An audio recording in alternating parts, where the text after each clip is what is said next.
નમસ્કાર, હું છું કલ્પેશ તાવિયા અને તમે જોઈ રહ્યા છો ખેડૂત કૃષિ મોલ યુટ્યુબ ચેનલ ઉપર ખેતીની વાતો. મિત્રો, આજની ખેતી માહિતીની અંદર આપણે વાત કરી કે જીરુના પાકની અંદર દાણો ભરાવદાર થાય, વજનદાર થાય, ઉત્પાદન સમયે નાનો ન રહે, શિમળાયેલો ન રહે, તેના વિશેની વાત અને સાથે સાથે જીરુના પાકની અંદર આવતી જે કાળી શરમી છે એની ટૂંકમાં માહિતી મિત્રો આ વિડીયોની અંદર આપણે વાત કરવાના છીએ. મિત્રો, જીરુના પાકની જો વાત કરીએ તો અત્યારે વર્તમાન સમયે કાળી શરમીનો એટેક છે ખૂબ જોવા મળી રહ્યો છે. એની સાથે સાથે અત્યારે ગળો એટલે કે જે મોલો મસી છે એનો પણ એટેક જોવા મળી રહ્યો છે. અને આ સાથે જ અત્યારે જે ખેડૂત મિત્રોએ આગોતરું વાવેતર કરેલ હતું એ લોકો અત્યારે જીરુનો પાક છે અત્યારે ઉપાડવા પણ માંડ્યા છે. મિત્રો, આપણે આ વાત કરી છે જીરુના પાકની અંદર આવતી કાળી શરમી વિશે અને ત્યારબાદ જે જીરુના પાકની અંદર જે દાણો છે એ ઉત્પાદન સમયે નાનો ન રહે, શિમળાયેલો ન રહે અને સાથે સાથે દાણો છે એની અંદર વજન નીકળે, દાણો ભરાવદાર થાય, વજનદાર થાય, એના વિશેની વાત, કેવા ખાતરો છે કે કેવી દવાઓનો ઉપયોગ કરીએ તો આપણને સારું એવું રિઝલ્ટ મળે. મિત્રો, આગળ વાત કરીએ એના પહેલા તમે હજુ સુધી અમારી યુટ્યુબ ચેનલ ખેડૂત કૃષિ મોલ છે એને મિત્રો તમે સબસ્ક્રાઇબ નથી કરી તો અમારી યુટ્યુબ ચેનલ છે એને મિત્રો તમે સબસ્ક્રાઇબ કરી લેજો. મિત્રો, આપણે આગળ વાત કરીએ કે જે અત્યારે જે ખેડૂત મિત્રોનો જીરુનો પાક છે ઉપાડવાના 15 થી 20 દિવસની વાર છે એવા ખેડૂત મિત્રોએ જીરુના પાકની અંદર શું માવજત આપવી જોઈએ તો જેની અંદર વાત કરીએ કે બજારની અંદર પોટેશિયમ સલ્ફેટ જે મળે છે એટલે કે જે 0050 મળે છે. તમારે જીરુનો પાક છે ઉપાડવાના 15 થી 20 દિવસની વાર છે આવા સમયે મિત્રો આજે 0050 છે એને પંપની અંદર 100 ગ્રામ રાખી અને સાંજના સમયે જો મિત્રો છંટકાવ કરવામાં આવે તો ખૂબ સારા રિઝલ્ટો મળે છે. મિત્રો, આજે 0050 છે એની અંદર 50% પોટાશ અને 17.5% જેટલું સલ્ફર આવે છે. મિત્રો, તમે એનો પણ ઉપયોગ કરી શકો છો. ત્યાર પછી બજારની અંદર જે આવે છે પોટેશિયમ થાયોસલ્ફેટ જે આવે છે જે પ્રવાહી સ્વરૂપમાં આવે છે જેની અંદર 25% પોટાશ આવે છે અને 17% સલ્ફર આવે છે. દાણાની ક્વોલિટી બનાવવા માટે, દાણો સળકાટ વાળો બનાવવા માટે, વજનદાર બનાવવા માટે 30 થી 35 ગ્રામ પંપમાં રાખી અને એનો પણ મિત્રો તમે છંટકાવ કરી શકો છો.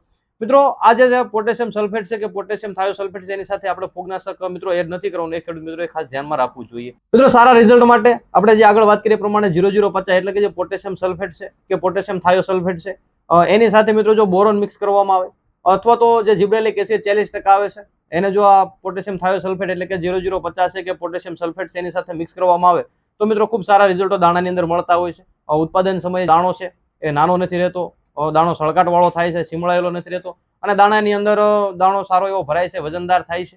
તો મિત્રો, આ હતી આપણે જીરુના પાકની અંદર દાણા વિશેની વાત. મિત્રો, આપણે આગળ વાત કરીએ કે જીરુના પાકની અંદર જીરુના કેન્સર સમાર ગણાતો એટલે કે જીરુના પાકની અંદર આવતી કાળી શરમી વિશે. મિત્રો, જીરુના પાકની અંદર આવતી કાળી શરમી વિશે આપણે અગાઉ પણ 1-2 વિડીયો બનાવેલા છે, આપણે યુટ્યુબ ચેનલ ઉપર ઓલરેડી મૂકેલા છે. જરૂર જણાય તો વિડીયો પણ મિત્રો એક વખત જરૂરથી જોઈ લેજો. જીરુના પાકની અંદર આવતી કાળી શરમી છે એ હવાથી ફેલાતો રોગ છે, વાદળછાયું વાતાવરણ છે, ઠંડા પવનો છે કે જમીનની અંદર વધારે પ્રમાણની અંદર ભેજ હોય તો આ જે કાળી શરમીને સૌથી વધારે અનુકૂળ આવતું વાતાવરણ છે. મિત્રો, આવા સમયે કાળી શરમી આવે એવા સમયે આપણે જીરુના પાકની અંદર જીરું કડક રહે એવી દવાઓનો ઉપયોગ કરીએ તો મિત્રો એની અંદર ખૂબ સારા રિઝલ્ટો મળતા હોય છે. તો મિત્રો, આપણે વાત કરીએ કે કેટલાક ટેકનિકલો એટલે કે જે દવાઓની કે જેની અંદર જીરું કડક રહે તેવા મોલિક્યુલો આવેલા છે જેની અંદર આપણે વાત કરીએ કે મેન્કો જે 75% આવે છે એટલે કે જે ડાયથેનિયમ 45 આપણે ખેડૂત મિત્રો જેને ઓળખે છે તમે એનો ઉપયોગ કરી શકો છો. ત્યાર પછી એઝોટ્રોબિન ડાયફેનકોનાઝોલ આવે છે, એઝોટ્રોબિન ક્લોરોથાનોલિલ આવે છે. આ બે ટેકનિકલો મિત્રો છે કાળી શરમી માટે તમે એનો પણ ઉપયોગ કરી શકો છો. ત્યાર પછી ટેબુકોનાઝોલ અને ટ્રાઇફ્લોક્સોટ્રોબિન આવે છે, એના પણ ખૂબ સારા રિઝલ્ટ છે, એ પણ તમે મિત્રો ઉપયોગ કરી શકો છો. ત્યાર પછી ક્લોરોથાનોલિલ 75% અને ટ્રાઇસાઇક્લાઝોલ 75% આવે છે. જીરુના પાકની અંદર તમે એનો પણ ઉપયોગ કરી શકો છો. મિત્રો, આપણે જે આ જે ટેકનિકલો બતાવ્યા એ ટેકનિકલો કાળી શરમી આવ્યા પહેલા અથવા તો આવ્યા પછી બંને રીતે આપણા પાકની અંદર ઉપયોગ કરી શકીએ છીએ. આના સિવાય પણ બજારની અંદર ઘણા બધા અલગ અલગ પ્રકારના ટેકનિકલો મળે છે, એના પણ ખૂબ સારા રિઝલ્ટો કાળી શરમીની અંદર હોઈ શકે છે. તમે તમારા અનુભવના આધારે એનો પણ તમે ઉપયોગ કરી શકો છો. મિત્રો, આશા રાખીશું કે અમારા દ્વારા કરવામાં આવેલો પ્રયત્ન છે ખેડૂત મિત્રોને કંઈક ને કંઈક રીતે ઉપયોગી બન્યો હશે. મિત્રો, વિડીયોની અંદર આપવામાં આવેલી માહિતી છે જો સારી લાગી હોય, ઉપયોગી લાગી હોય તો વિડીયોને લાઇક કરજો. આપણા જે અન્ય ખેડૂત મિત્રો છે કે જેઓએ જીરુના પાકનું વાવેતર કરેલું છે એની સાથે વિડીયોને જરૂરથી શેર કરજો. ફરી એક વખત આવા જ એક ઉપયોગી વિડીયો સાથે મળીશું. ધન્યવાદ.